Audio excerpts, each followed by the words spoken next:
My name is Bob Corry. I'm the moderator for this edition of Brimfield Living History. These Brimfield Living History interviews are co-sponsored by the Brimfield Historical Commission and the Brimfield Cable Access Channel. These interviews are broadcast periodically on the Brimfield Cable Access Channel or can be viewed on a computer linked to the internet by going to www.brimfield.tv, clicking on Video on Demand, and then entering the term Living History in the search box. That'll give you a list of all the interviews that have been done, and then you can select which one you'd like, and it will play automatically. Last month, the Brimfield Historic Commission funded the purchase of an external hard drive, which will be loaded with all of the Brimfield Living History interviews, earlier audio interviews of people in town, and select photographs of this town that are historic. The external hard drive will be attached to a new computer in the town library in the Sherman Room in the immediate future, containing all of these interviews and so forth. So anyone who's interested in viewing any of these or the historic photographs can go to the library and see a librarian to access that. Today we're going to be interviewing Leonard Boudrialt. Would you introduce yourself? I'm Leonard Boudrialt. I live at 101 Page Hill, Brimfield. I was raised up on East Hill, on the last house on the left, at the end, towards the end of East Hill. My name is on the monument for the Second World War, and my brother's name is on for Korea. Okay, how old are you now? I'm 90 years old. All right, and you've lived, with the exception of the 4 years you served in the military, you've lived in Brimfield your entire life? My entire life, yeah. Okay, you married? Yes, 66 years. 66 years, Yes, and yeah. what's your wife's name? Jacqueline. Okay, and how many children do you have? 4. All right. Yeah, one is the youngest is a retired Master Sergeant from the Air Force. Another one is a big shot in the Census Bureau. He has charge of the entire 2020 census for the whole country. Wow. And then my other son is lab engineer for Gentex in Dudley. And my daughter has her own business selling fabrics out of her home. And how many grandchildren do you have? Only 2. Okay. Only 2. All right, we sat down last weekend and we went over some pictures that I think everyone would find of great interest. First of all, this is the Brimfield Elementary School. There are a number of these in town, but this is the one that was on North Main Street toward the rear of the Congregational Church, where where Mr. Layton, who's the tree person, lives with his family. Also, you pointed out that one of these children over here, if I can indicate, this little boy right here, who is the second one from the right side of the photograph, is actually you. And what year do you think this photograph was taken? Well, probably around, let's see, 27, maybe around 37. Around, so you were about 10 years old in this About photograph. 10. One thing that if everyone can take a look at this photograph, you'll see that almost all, there's 11 boys and 13 girls, and all of the boys in this case have knickers on with the exception of one. Yeah. That is a pant that almost like a short, and then you had like heavy socks. Yes, would go yeah, from your knees, yeah, Yeah. yes. And they also had nice coats on, yeah. so there's no kids here with T-shirts and And dungarees. well, probably was towards the colder period. Yeah. Yeah. And all of the girls wore dresses. Wore dresses. There was no such things as slacks in them days. Okay. And on the right-hand side, Alice Lombard taught the first and second grade. On the left-hand side, Jessie Crease taught the third and fourth, and Alice Campbell taught the fifth and sixth grade. So there was only 3 rooms and 3 teachers for the whole grammar school All right. up to the 6th grade. Now you notice in this building, they have an entrance on one side Right. and an entrance on the other. Will you explain what those are? I really can't remember why. Probably the girls went in one side and the boys the other side. That's what we were told by someone who Yeah, was yeah, a few years older than you. yeah, yeah, That this was common in In them schools at days. that time. yeah. All right, the next photograph that you gave us to show the viewers is a very large bear that is lying on its side with your bird feed and it's already taken it down. Yes. Right in front of your house. Yeah. Only a few feet from your front steps. Steps. I have a neighbor who works for the Fish and Wildlife, and she showed it at the office, and the Fish and Wildlife people and the game wardens says that it was probably one of the oldest and the biggest bear in the state, and they can tell by measuring between the ears the age and weight approximately by measuring between the ears. You might want to point out that the neighbor that took this photograph actually drove their car over, Yeah, he rolled drove down the window and took a picture and then backed up. Yeah. They didn't walk across the lawn. No, no, no. In any case, that's, the bear goes all the way from here, way over here, and you can see, you know, comparing it to the size of this very common hanger, this has gotta be 6 feet long Yeah. and yes. probably a few hundred pounds. Okay, the next photograph, actually it's a printed document, and this is the town estate. It's a description of the estate drawn up by the town of Brimfield and describing what each owner, each property owner has that can be taxed. And who was Anthony McLinn? He was a neighbor to our farm, and I believe the house burnt must have been around 1900 or so, because when I was small, young, the barn was still up, but it had collapsed in the middle. So we're talking maybe 35, 40 years. So in that time, the barn had collapsed in the middle, but it was still standing. Okay, that's when you were a child. Yeah. So how old do you figure this record was? This would have had to have been 1880, 1870? Around 1880, according to the book I got out, the town report I got out of the library. Okay, so this came from the Brimfield Public Library? Yes, yeah. Okay. Yeah. Let me read, for the viewers, let me read the inventory of Anthony McLinn. He had 1 horse, 2 oxen, 6 cows, 4 sheep, and a carriage, and they totaled $550 evaluation. The buildings and the home farm were $500, total of $900 for everything he owned, and his tax was $25.93. And was that a lot of money back then? It was quite a bit of money for them days. Okay. Yeah, yeah. But this went to this taxes like today probably went to the support mainly of the schools. Yes, yes, and the roads. And the roads. And Yeah, the same. It would be the same as it is same today. as it is today. The huh? same as it is today. Okay. And there's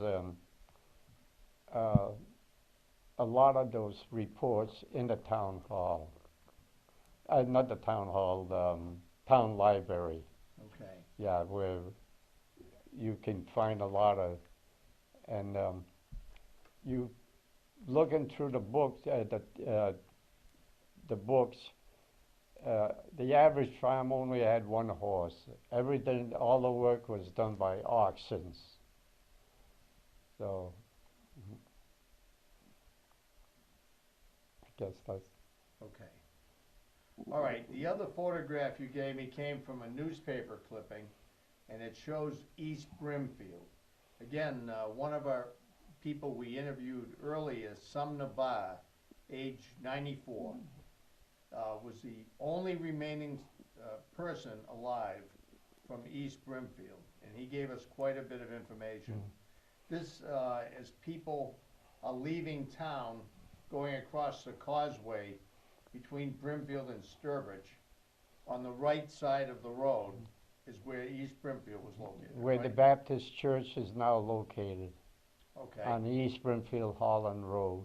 okay, The houses were right after the Baptist church. There was probably approximately 6 on each side before the river, before the Quinnebog River. And there was the remnants of an old mill, auger mill there. that was the Snell Mill, right? Yes, yeah, I Okay. believe so, Yeah. because they call it the same in Sturbridge. So Yeah. that, those houses in East Brimfield were basically on both sides of East About- Brimfield Road, About 6 or 7 on each side of the road. I'd say. Yeah, and they went to the river, Okay, approximately to the river. all right. There was maybe a couple on the other side of the river.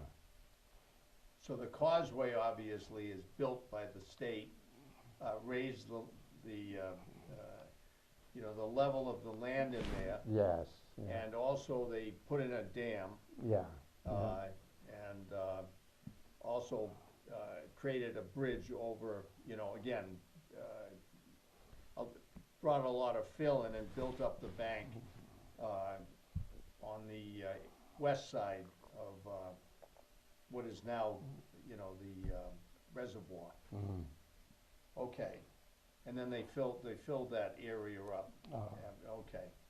In any case, it's very, very interesting. And you remember going to East Brimfield as a child? Oh, yes, I knew a few families that lived in town there. Okay. Yeah. And I asked one woman if she ever went to the grammar school that was there. Years ago, there was a grammar school on the corner of what is now Five Bridge Road. But she said no. She said when school bus came into being, they closed the school and bused all the kids from East Brimfield to the town here in the center of town. Okay. Yeah. So they went to the same school you did on North They Main Street? went to the same school. She says when the school buses came into being is when they closed. All right, you know something, Yes. we'll follow that same path. Why don't, describe as best you can, when you were a child and you went to school for the first time, what did your desk look like? When you sat down at a desk, what did it look like? Rather primitive, I would say. Made from Yeah. wood? Made from wood with iron legs. Okay. Yeah. Was that something that would have been built by people in town or a factory?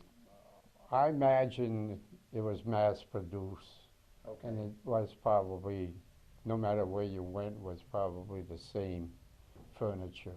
Okay. Yeah. And did you lift up the writing portion of it and then store your materials under there? Be honest, I can't remember. Okay. Yeah. Did you have an inkwell and a quill? Yes, there was an inkwell. Okay. Yeah. Yeah. All right. Yeah. And how many children in your school, in your class? Oh, probably 9 or 10. Yeah. Okay. And there was, like I say, the first and second, which Alice Lombard taught.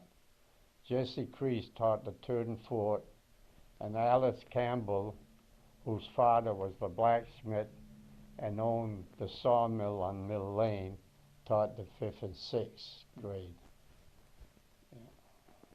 All right, and do you remember, what can you tell us about your books? Did you have school books? Oh, yes, yeah, the school did furnish all the books. And Yeah. they were for reading? Yeah, What for else? reading. Well, the Mathematics? only one I can remember was a Red Feather, an Indian, about an Indian. That's the one that really sticks into my mind, that I Okay. can still remember, was Red Feather, which an Indian book about an Indian, which I really liked at that time. Yeah. And how did you get to school? You lived on East Hill. In fact, you lived on the part of East Hill that would be close to the Mass Turnpike Bridge, Yeah, overpass there? yeah, that last house on the left. Now, how were you getting to school every day? School buses came by. Okay. Yeah. Who was driving that, do you recall? George Freeman owned the Brookfield and East Hill route, and he also owned, had the right for East Springfield, to bring the kids from East Springfield. Now, this is the great-grandfather of John and Jane Freeman, and the Freeman family on Little Island? Grandfather. Grandfather. Yeah, and then his mother was great-grandma, well, what I call great-grandma Freeman, who was born on East Hill in 1850.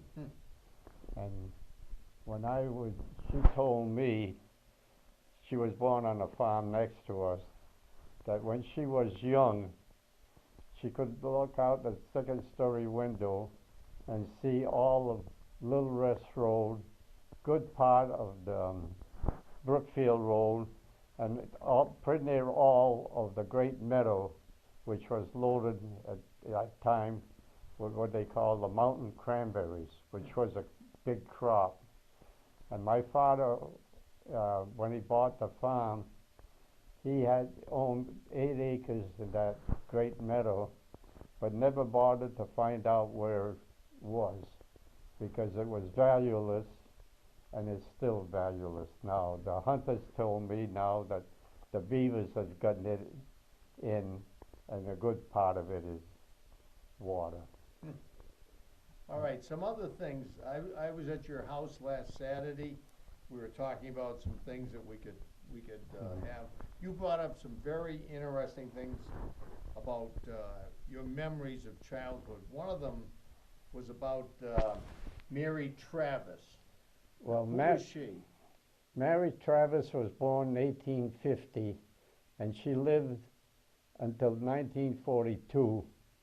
And the old time, well, they told me that she owned some of Henry Ford's original stock, and that an Indian woman had taught her how to cook raccoon, fox, woodchucks, and wildlife with fiddlesticks and native plants, and they said it was delicious.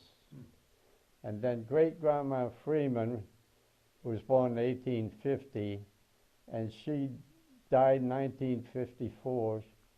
She was 104 years old when she died. Yeah. And she told me that when she was young, like I said, she could see all of the land in back of the house. She could see the Brookfield and the great swamp. And beside that the stagecoach would go by Sherman Lake, and where they entered, where the road entered East Hill was the way station where they changed horses.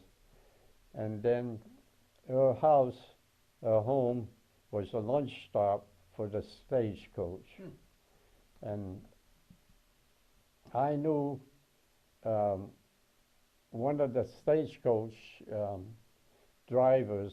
Well, he was only a part-time. His two brothers, the Kenyon, owned the Kenyon Stagecoach Company, and there's a photo somewhere I believe in the library, where it shows the stagecoach in front of the post office, and on it says Stagecoach Kenyon Stagecoach Company. I remember, we have a copy of that. You have a copy? We have a scan of it. That will be in the library on that external hard drive Yeah, very soon. yeah.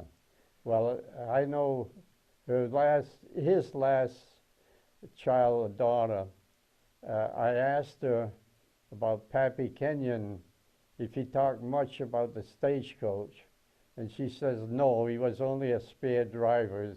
He'd help his brothers out when they needed help, but that his main job was to take the children to school in a huge wagon, and they had a canvas, and when it was bad weather, and in the winter time was a huge sled that took the. She said that was his main, but he did drive the stagecoach to Brimfield as a spare for his brothers. Now this wagon that used to bring the kids to school, that preceded the school bus, Oh obviously. yeah, it's way before the school bus. Okay. Yeah, way before automobile. Okay, so even you're talking before. into the 1880s or 90s somewhere? Yeah, it's probably the last of around 1890 or 1900 or so. Okay, Yeah, before the automobile and the school bus. okay. All right, you also mentioned that Pat Travis had told you that local Indians were catching trout in the brooks in Well, Brimfield. Pat told me that he was born around 1860, and then in our old pasture by the brook, there were still signs of the Indian garden, and that they would, the Indians would catch fish or trout in the brook and put it underneath the mounds. The Indians' gardens were all in mounds, and they would put a fish underneath for fertilizer. As a means of fertilizer. Yeah, that was their means of fertilizer. All right, and Chamberlain Mountain, Yeah. okay. Well, Chamberlain Mountain, Annie Killian told me she was born around 1900s, around 1900, 1905, somewhere in that area. She could look out the front door, and all of Chamberlain Mountain was cleared, and anywhere where there was a spring or access to the brook, they would have cleared it, and that was the farmers from town would bring up their dry stock for the summer. And that would be like sheep and goats and... Whatever, yeah, anything that was dry stock, like cows that weren't milking, they were dry, and whatever animals that. That's what that term means, dry stock, huh? Dry stock means like cows that have dried up until their next calving period. Okay. All right, but they would go up, and Chamberlain Mountain again is up off of East. That's right East off. Hill Road, yeah, right. It goes all the way to where the solar farm is now, where the solar field or whatever you want to call it is now. It goes all the way up to there. Wow. Yeah. All right. Now, you talked about George Smart. He was a local man that was apparently an alcoholic. An alcohol. And he lived in a shack on Yeah. East Brimfield. Well- Explain what he was, his custom in terms of getting liquor and paying off his bill. Explain that. Well, he was getting a pension check, and at the Woodbine at the time, he would run up a bill, and at the end of the month, he would pay off the bill and start all over again. But one month, he never showed up. So George Adam, who ran the Woodbine at the time, went to see Hester Sherman and asked if George had picked up his check. So Hester looked up and she said, by gosh, he hasn't. So George Adam went and got Andy Gondek at the time, and they went up and And Andy was who? chief of police at that time. Chief of Police for Yeah, Brimfield. yeah. And they found him dead. Okay, Yeah, all right. So he had passed away. he had passed Yeah, away. Yeah, sometime before, yeah, at the end he of the was month. probably, oh, I forgot, maybe around 65 at the time. Okay, another, I think, very interesting thing that I think would be good for the audience to hear is, you, of course, are French derivation and Catholic on top of it. Yeah. Okay, did you have any problems in school as a result of that? Oh, yes. You were discriminated against. In what way? Well, one time when I was in the 7th grade, the teacher took all the boys but me to see the Northwest Mounted Police. And then there was a teacher. The boys would copy the homework. They'd get 100, I'd get 75. And when I'd go up to complain, well, you didn't put your X or minus or your addition sign just right, or some excuse. Yeah. And no, if you was French and Catholic, or Irish and Catholic, the same. The old timers would look down on you in them days. And there's an old story that went around that a tourist was going through town on a Sunday morning. There was a man on the street, and they stopped and asked where the Catholic Church was. He says, "'Twant none and 'twant never will be any." So that was that. Yeah. But there is one now. And now there is one, yeah. And a lot of people go to it. But tell me, you know some background about how that land was actually purchased. What's the story about that? Well, Elaine Hayes told me that she lived next to where you live. Her husband was the real estate, and Father Swift, father was a lawyer in Munson, and it was bought through a third party, because if the natives found out that it was the diocese that was going to buy it, they would have got together and bought the property in order to keep the church out. But that was the time in them days. Yeah. So they had to actually, when you say a third party, they had to get someone who was maybe known to the locals, but No, not necessarily. okay. Father Swift's father probably had someone that they transferred the name to his name, and then after transferred it to the diocese. Diocese who built a church. Then When was that church built? I believe in 1963, if I remember, but Do you know when the land was bought? well, probably a year or so before. So even as late as the 60s, there would have been a problem Yeah. trying to get a Catholic Oh, church yeah, in yeah, Brimfield. yeah. 'Cause Yeah, we've come a long way. yeah, yeah, You know, we had to work through all of these yeah.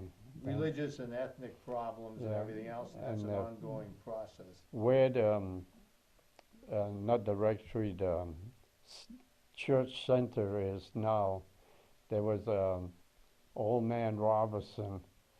Well, the front room, he sold eggs, shovels, and stuff like that. And in the back of the center was chickens. Upstairs was chicken. Downstairs was chickens. So it's something like a modern day agway, in a way. Yes, in a way, in a way. And then across the street, Alice Campbell's father, there was a big colonial which burnt down.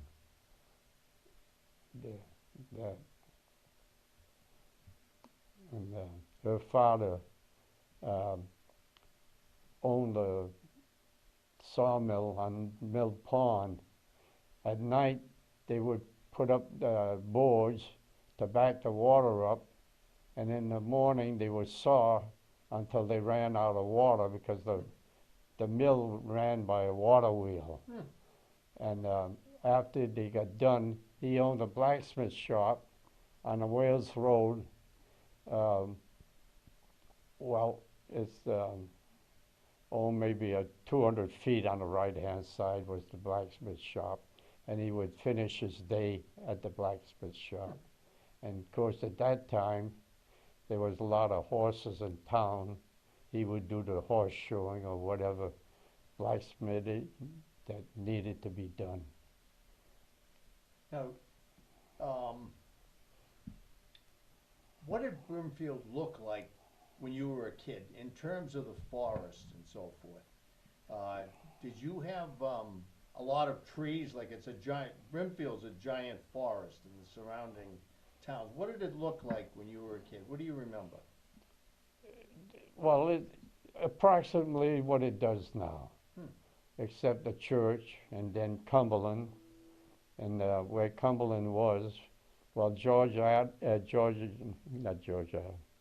Jimmy Adams showed a picture on before of the garage that his father-in-law ran for years. And I bought a 1950 Hudson, brand new, for $900. At that garage? At that garage. Don Lou sold Hudsons, plus, used cars. But I bought the brand new Hudson for $900. It was quite a car in its day. In its day, it was supposed to be the fastest car on the road for its time. You know, one of the people we interviewed recently, Helen Morris, who's 100 years old. Her father was a co-owner of a Ford agency in Munson, and they sold, among other things, airplanes that were manufactured by Ford. In addition to cars and tractors, they also sold airplanes. Yeah. It's pretty remarkable.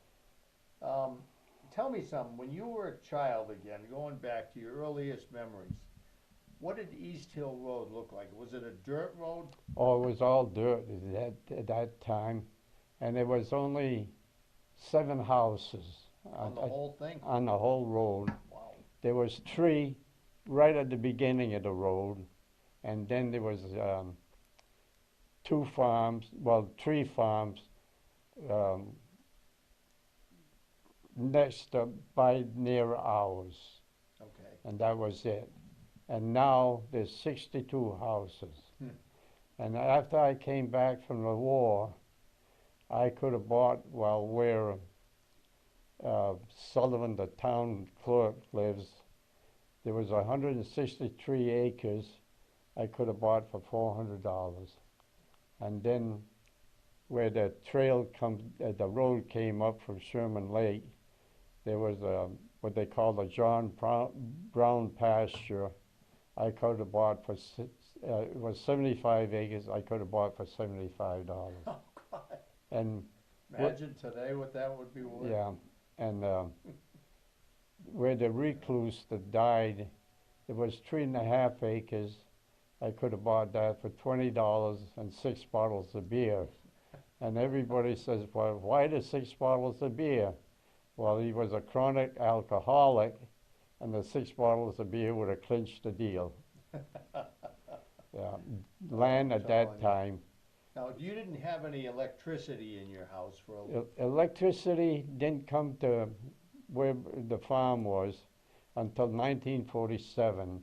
After the Second World War. Yeah, and my father had to sign a contract that he would pay $2 a month for 5 years, whether he used that amount of electricity or not. Yeah.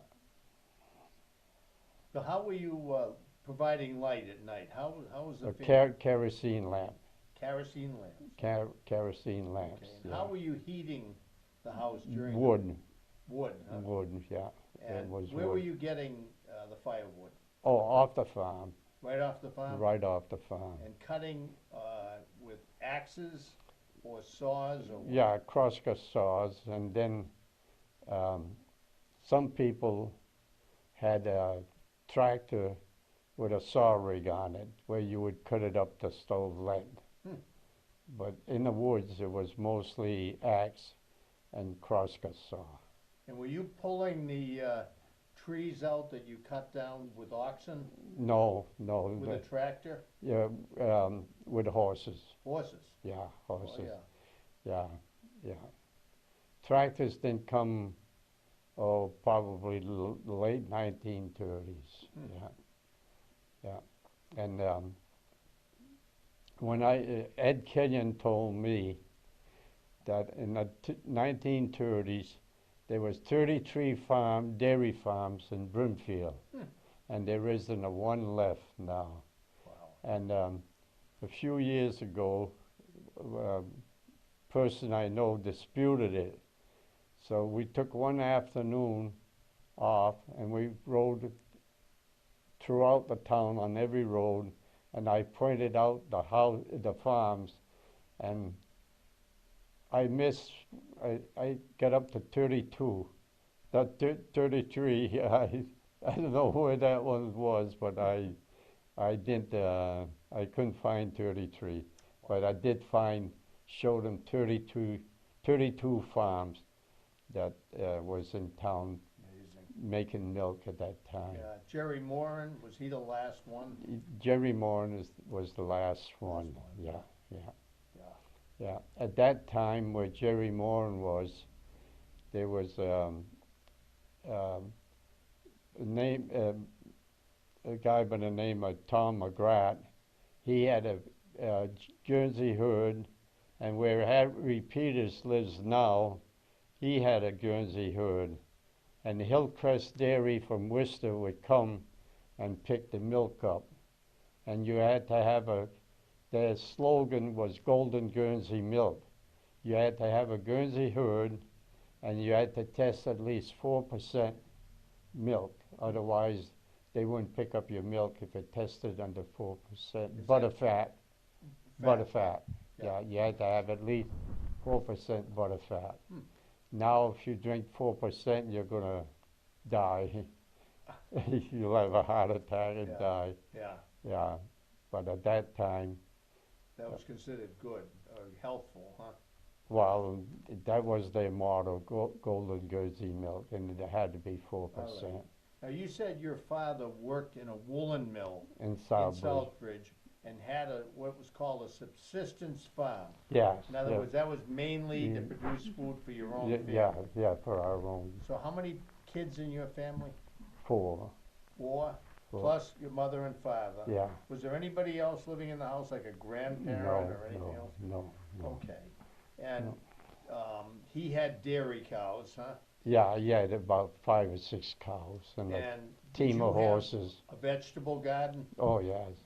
And were you producing tuber, like potatoes and yes, turnips whatever. And whatnot? Did ordinary. you have a root cellar in the house? The cellar underneath the house was dirt, so it was more or less a root cellar. So your mother and father would bury the and vegetables down there? Yeah, and canning. My mother did a lot of canning at the time. What was she canning? A lot of blueberries, and then there were some peach trees on the McLean farm that had survived, and canned peaches and pears. We had a pear tree and stuff like that, ordinary. Did you salt meat? Yes, my father had crocks in the cellar, and we would salt the pork. We'd grow hard and store it in the crock. Yeah. Did your father do, or any of the boys do, any trapping for pelts, like beavers or anything? No. Did anybody in town do that? Yes, there was 2 professional trappers in town. George Darkham, and the other one was a Bradway. And George Darkham would work on the town roads during the summer. In the wintertime, he'd trap. And that's how, at that time, a fox would bring anywhere $50 or so. Wow. Yeah, which for was... for a beaver pelt or something? for a There beaver? was no beavers at that time. Really? Yeah, there was no beavers. Beavers hadn't come in Hmm. at that time, but fox and raccoons were worth, mink were worth quite a bit of money. Hmm. Maybe $15 for a mink, and a coon would bring maybe $40. And sometimes it depended on the fox, maybe 50 or a little more. Wow. Yeah, which was big money when the average person only made $14 a week, or Hmm. 12 or $14 a week. That was big money. So most of the food your family was eating was actually produced on your own farm?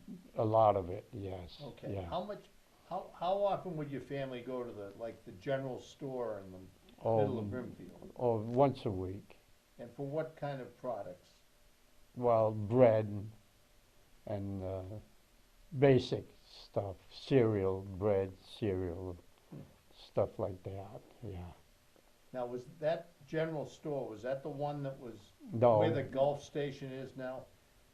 no, we didn't do much there, but we'd go to Southbridge. Oh, yeah. And Southbridge there was uh, A&P and First National, which no longer exists, Right. but they were fairly large grocery stores for that time. And there was no self-service at that time. Everything was on shelves. All right. Was there a doctor here in town? Yes, Dr. Sherman. He was where the post office is now. He had an office in the back of the post office, and he lived upstairs. Now, was that Sherman related to the Sherman that had that enormous house out on Brookfield Road?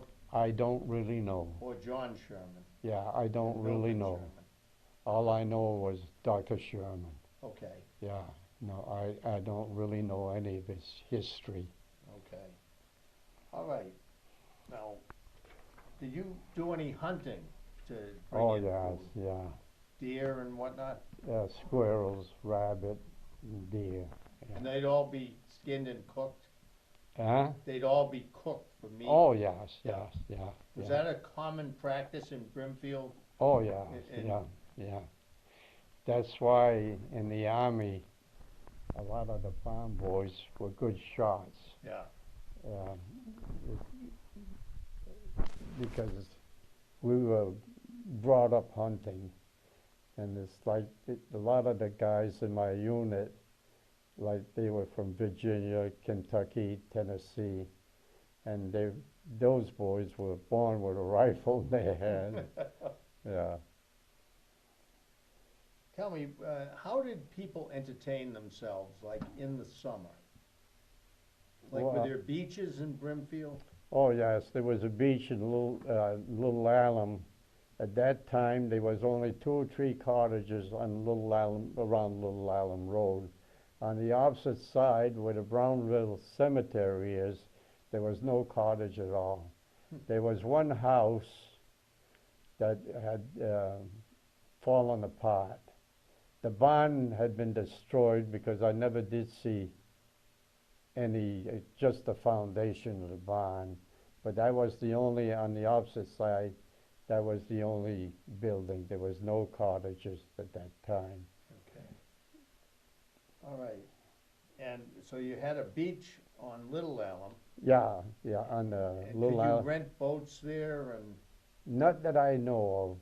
He had a little hot dog and ice cream stand Oh, yeah. besides, and there was maybe 4 or 5 cottages, alongside where the beach was.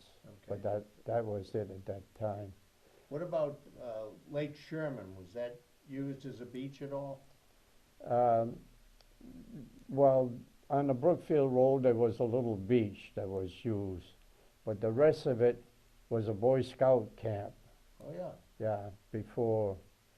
And Elaine Hayes, his husband, he got killed. He was flying an airplane showing the scout land, and they hit a tree and fell into the lake, and he got killed on that. Yeah, but when I was young, the backside of Sherman Lake was our Boy Scout camp from Springfield. They brought the scouts from Brimfield. That's where.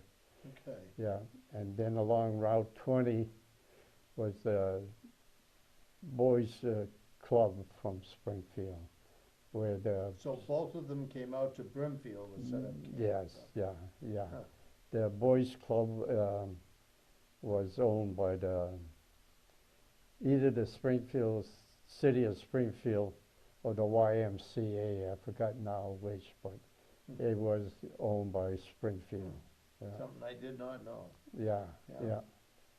Well, let me ask you, in the winter, how did people entertain themselves? When you were snowbound, how did you, what did the family do?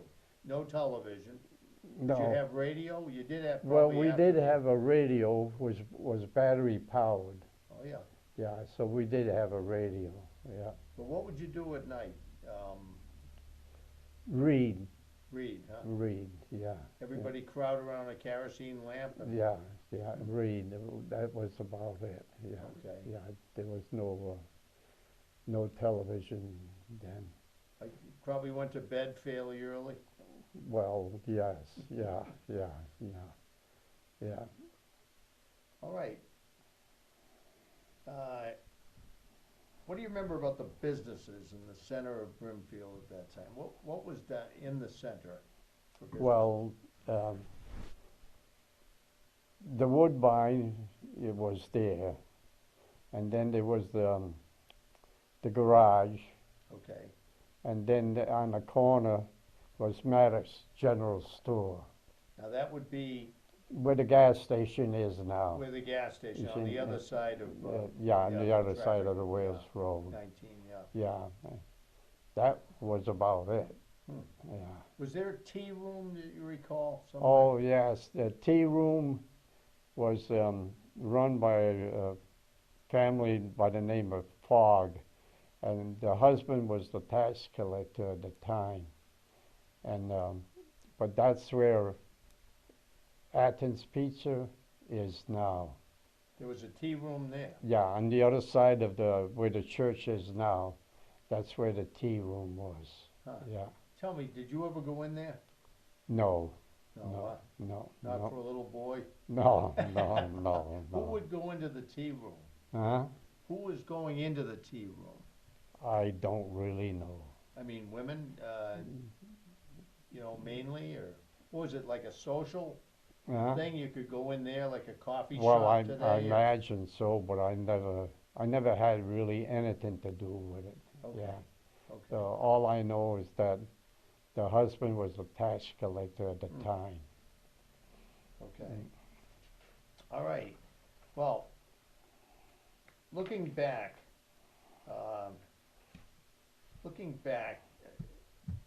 do you think Brimfield was a good place to raise a family? Yes, yeah, it was quiet. So it was, like I say, an average town. Yeah. Okay. Mm. Well, I think do you think of anything else you'd like to bring up? Not really at this time. I told you about Pat Travis and the Indian Garden, and about the Mrs. Great Grandma Freeman. Mm-hmm. So there isn't much else that could really say. The only thing is that I can say that when they put up the monument for the veterans, there was a lot of strange names on it.